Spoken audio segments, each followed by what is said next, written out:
got some nice crabs. You can see how fresh and firm it is.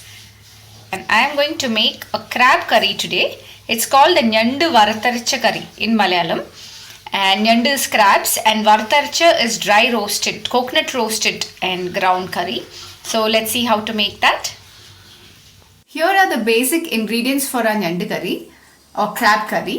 I have taken 2 medium-sized onions sliced, 1 big piece of ginger, 2 green chillies slit, 3 cloves of garlic and 2 small tomatoes. If you have big ones, use only 1 tomato. First, let's take an earthen pot and heat it. The earthen pot is hot enough. Now we add 2 tablespoons of coconut oil into it. The oil is hot now, so let's add the onions. So I have taken 2 onions.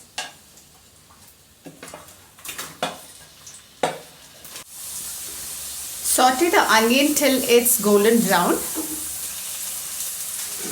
I'm going to add some salt to the onion so that it gets fried faster.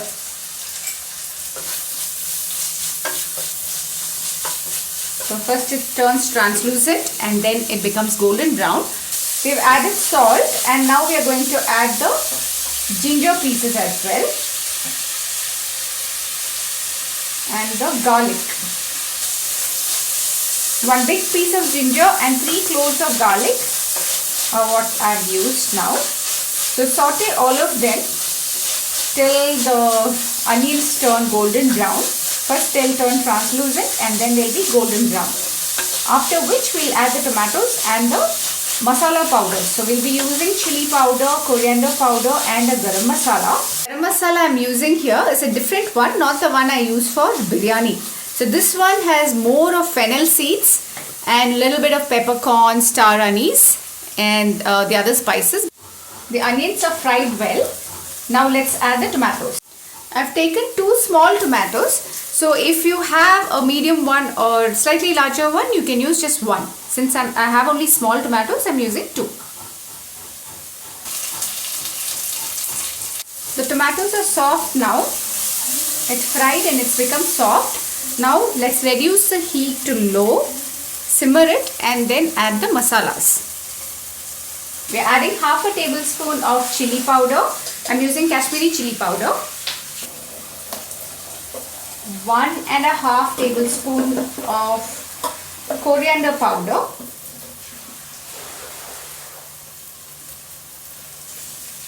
1/4 teaspoon of turmeric and half a teaspoon of garam masala. So this is the garam masala I said, which has only fennel seeds, mostly fennel seeds, a little bit of pepper and some other spices. Allow it to fry for a while till the raw smell goes. I'm adding some more coconut oil.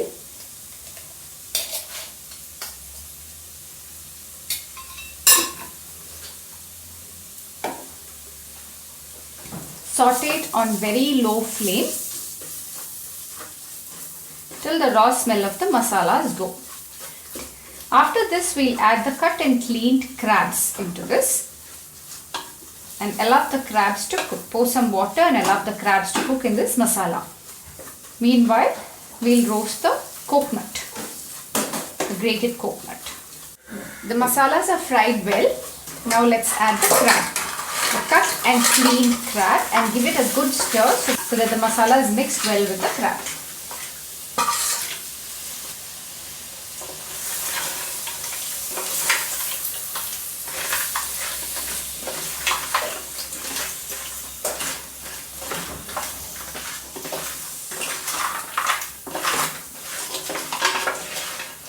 We can add some more salt after this. So I'll be pouring some hot water into this curry. And then we'll add the salt. We'll check the salt and add more.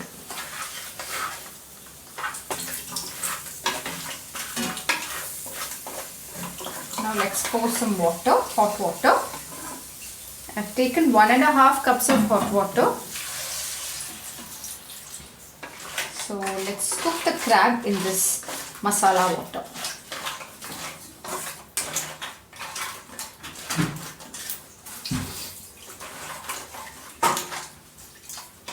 can check the salt now and add a little more. Right now it needs a little more salt. So I'm going to add close to half a teaspoon of salt. And let's keep it closed and allow it to boil for some time. Meanwhile, we'll dry roast the coconut.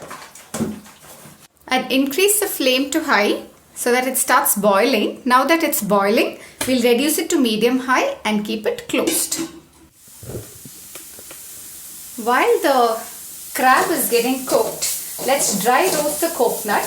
I've taken 1 cup full of grated coconut, and initially I'm going to keep it on a high flame and then gradually reduce it and roast it till it's golden brown in color, dark brown in color. This gets burnt very fast, so if you're putting it on high flame, you have to keep stirring it continuously. Otherwise, maintain it on a low flame, stirring it once in a while till it's golden brown in color. But since I've already added the garam masala, I'm just dry roasting the coconut alone. It's been a little more than 5 minutes, and the crabs have firmed up. It's cooked halfway, so I am going to switch it off and allow it to cook along with the coconut later. So right now we'll keep it closed.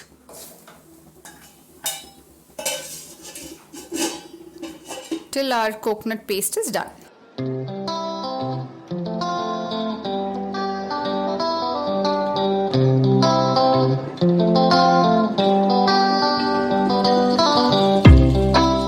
You can see it's dark brown and done, so we'll switch it off, allow it to cool, and then grind it to a fine paste and add it to our crab curry.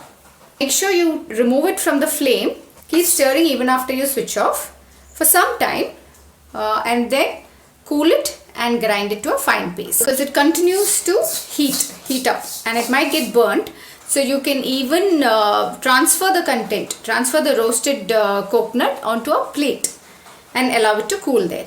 The coconut is cooled, so we'll add it to a mixer grinder and grind it to a fine paste. I've ground it without adding a drop of water, and the liquid that you're seeing here is the oil that is released from the coconut. So now we'll add this to our curry.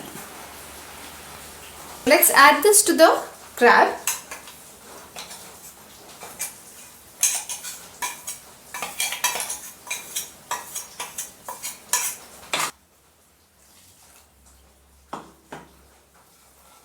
I don't feel like wasting even a drop of this ground paste, the arable, because it's so good. So I just added some water and got it. Our curry is already starting to smell delicious. Excellent. So give it a good stir with the masalas. You can add some more water, because once it starts cooking, it will thicken again, since it's an earthen pot and we have added the ground masala. So we add 2 sprigs of curry leaves and some more water and allow it to boil.